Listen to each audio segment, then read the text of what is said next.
গোটেই বিষয়টো এনেকুৱা যে অকল গোৱালপাৰা বুলি নহয়, আপোনালোকে যদি লক্ষ্য কৰে আমি অসমৰ বিভিন্ন অঞ্চলত অসমৰ খিলঞ্জীয়া মানুহ, অসমৰ অবিভক্ত ভাৰতৰ বিভিন্ন প্ৰদেশৰ পৰা ব্ৰিটিছৰ সময়তে অসমত চৰকাৰী আঁচনিৰ বাবে অসমলৈ আহি থিতাপি লোৱা অথবা ভাৰত চৰকাৰৰ আইন অনুসৰি যিসকলে শৰণাৰ্থীৰ ইয়াতে হিচাপে সংস্থাপিত হৈছিল অথবা ৭১ চনৰ আগলৈকে যিসকল মানুহ আহিছিল আৰু বিভিন্ন সময়ত বিভিন্ন কাৰণবশত যেনে ব্ৰহ্মপুত্ৰ নৈ প্ৰতি বছৰে নদী উপনৈয়ে খহনীয়াৰ সৃষ্টি কৰে, খহনীয়াৰ ফলত গাঁৱৰ পিছত গাঁও উচন হয়। তেনে বহুত ব্যক্তি আছে যিসকল কেতিয়াও বিদেশী নহয়। আমাৰ নিজৰ স্বদেশীসকলক বৰ্তমানৰ চৰকাৰখনে পুঁজিপতি আদানী, আম্বানী, ৰামদেৱৰ নিচিনা ব্যক্তিসকলৰ স্বাৰ্থত নিজৰ দখল কৰি থকা ভূমিৰ পৰা উচ্ছেদ কৰি আছে আৰু এই উচ্ছেদ অমানৱীয়। তেওঁলোকে আপোনালোকে দেখিছে যে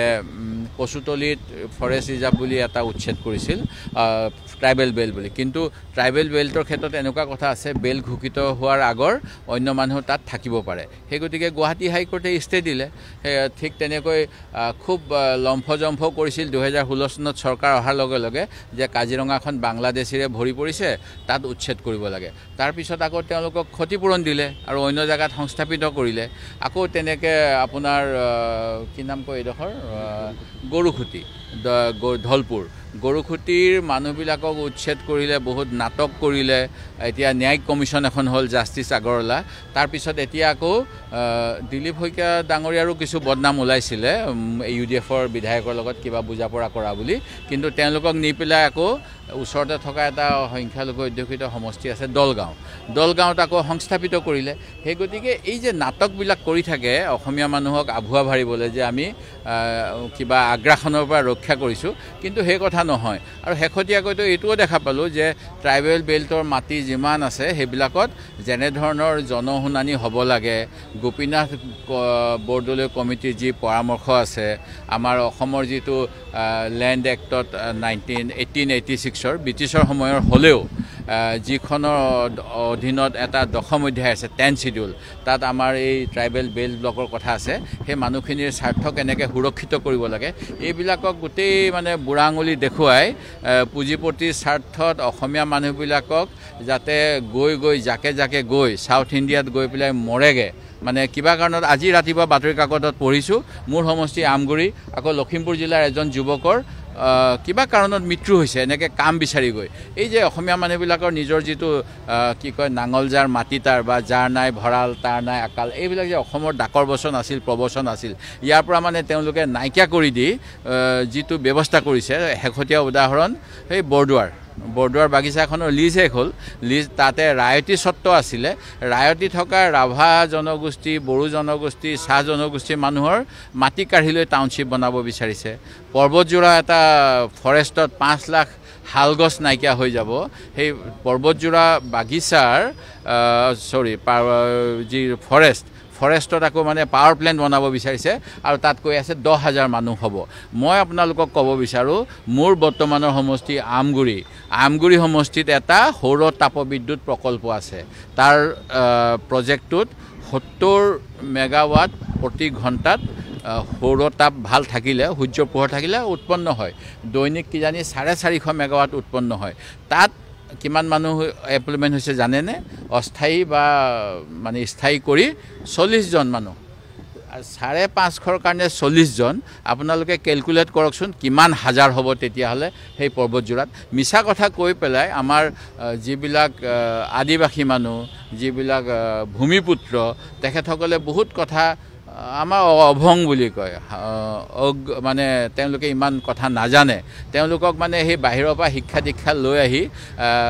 ডেভেলপমেণ্ট কনচালটেণ্ট, প্ৰজেক্ট ৰিপৰ্ট বনোৱা প্ৰজেক্ট কনচালটেণ্ট, মাল্টিনেশ্যনেল কোম্পানীবিলাকৰ ভিত্ত কিছুমানক চৰকাৰী পইচা দি উদ্যোগীকৰণৰ নামত এটা ৰঙা নীলা সপোন দেখুৱাই আছে অসমত এই চৰকাৰখনে। এইবিলাকৰ প্ৰতিবাদ। আৰু ঠিক তেনেকৈয়ে যিটো ৰিজাৰ্ভ ফৰেষ্ট বুলি গোৱালপাৰাত কৈ আছে, প্ৰপ'জ ৰিজাৰ্ভ ফৰেষ্ট, তাৰ বিষয়ে মই ক'ব বিচাৰোঁ যে অসমৰ এইবিলাক চৰকাৰী বিষয়াসকলৰ গাফিলতি, চৰকাৰী বিষয়াসকলে ৰিজাৰ্ভ ফৰেষ্ট কোনখিনি, খাছ মাটি কোনখিনি, এইবিলাক সীমা নিৰ্ধাৰণ কৰা নাই সীমা নিৰ্ধাৰণ নকৰিলে কোৰ্টে কেতিয়াও উচ্ছেদ হ'লে মানে তাত সপক্ষে ৰায় নিদিয়ে সেই গতিকে চৰকাৰী বিপক্ষে বহুত ৰায় গৈছে আপোনালোকে অলপমান কষ্ট কৰি হুজাইলৈ যাব হুজাই জিলাত যেতিয়া তাত উপায়ুক্ত আছিলে জনৈক বৰগোহাঁই তেখেতে অসম চৰকাৰলৈ চিঠি লিখিছিল যে কাৰ্বি আংলঙে হুজাই জিলাত উচ্ছেদ কৰি আছে এইবিলাক যে চলি আছে এইবিলাক ভালকৈ চলাব লাগে কিন্তু সেই হুজাই কথা এইকাৰণে কৈছোঁ লামডিং অভয়াৰণ্যত গুৱাহাটী হাইকোৰ্টে ক'লে তেওঁলোকক সংস্থাপনৰ ব্যৱস্থা কৰিব লাগে সেই গতিকে যিবিলাক আমাৰ নীতি নিয়ম আছে সুপ্ৰিম কোৰ্টৰ ৰুলিং আছে মানৱ অধিকাৰ সনদ আছে আৰু অসমৰ ভূমিপুত্ৰৰ অধিকাৰ আছে আমাৰ মাটিৰ নিৰ্দিষ্ট 2015 চনত ফ্লাড এফেক্টেড মানুহৰ বাবে পুনৰ ৰিলিফ এণ্ড ৰিহেবিলিটেশ্যনৰ যিখন অসম চৰকাৰৰ নিয়ম আছে এইবিলাক যেতিয়া উলংঘা কৰে তেতিয়া নিশ্চিতভাৱে ৰাইজৰ হকে মাত মতাটো আমাৰ দায়িত্ব ইয়াত কোনো ৰাজনীতি নাথাকে সেই গতিকে গুৱাহাটীৰো হয় গুৱাহাটী নালাপাৰাৰ কথাও এতিয়া শেহতীয়াকৈ গম পাইছোঁ যে মানে উন্নয়নৰ নামত তেওঁলোকে খালি ক'ৰবাত জয়চাহক হোটেল দিব লাগে আদানীক হোটেল বনাবলৈ দিব লাগে কোনোবা ডাঙৰ মন্ত্ৰী পৰিয়ালে ৰিজৰ্ট বনাব লাগে আৰু এনেকুৱা কৰি গুৱাহাটী হাইকোৰ্টৰ এটা আপোনালোকে আৰু ভালকৈ খবৰ ল'ব কলিয়াবৰত যিটো বিকল্প হাইৱে বনাব বিচাৰিছিল তাত বহুত মন্ত্ৰী আৰু উচ্চপদস্থ বিষয়াই বোলে মাটি কিনি ৰাস্তাটো বেলেগ ফালে লৈ যাব বিচাৰিছিল সেইটো কিন্তু হ'ব পাৰে যেতিয়া গ্ৰীণ ফিল্ড প্ৰজেক্ট বুলি কয় সেইটো আছিলে ব্ৰাউন ফিল্ড প্ৰজেক্ট অৰ্থাৎ আগৰ ৰাস্তাটোতেই হ'ব এতিয়া তেনেকৈ তো মাৰ খালে সেই গতিকে এই চৰকাৰখনে ৰাইজক সূচিত নকৰাকৈ বহুত কাম কৰিব বিচাৰে যিবিলাক আমাৰ দেশৰ নাগৰিকৰ স্বাৰ্থৰ পৰিপন্থী সেই গতিকে এইবিলাকৰ আমি য'তেই যেতিয়া সুযোগ পাইছোঁ প্ৰতিবাদ কৰিছোঁ যোৱাকালি মই বিশেষ কামত ব্যস্ত থকাৰ কাৰণে মোৰ দলৰ সতীৰ্থ 10জন বিধায়ক গৈছিল কিন্তু তেওঁলোকক অঞ্চলটোলৈ যাবলৈ নিদিলে তাতে আমি দেখিছোঁ এতিয়া ৰ'দ বৰষুণ ছাত্ৰ ছাত্ৰী আছে এইবিলাক আমি ঘোষণা যে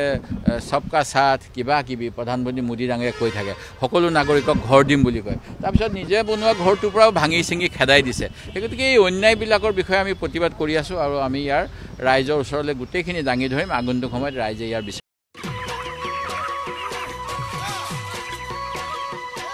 অতি কম দিনতেই একোটা এনেকুৱা হৈ যায় মই যে বিয়মৰ দানা খুৱাওঁ আপোনালোকেও বিয়মৰ দানা খুৱাওক আৰু কম দিনতেই অধিক মুনাফা লাভ কৰক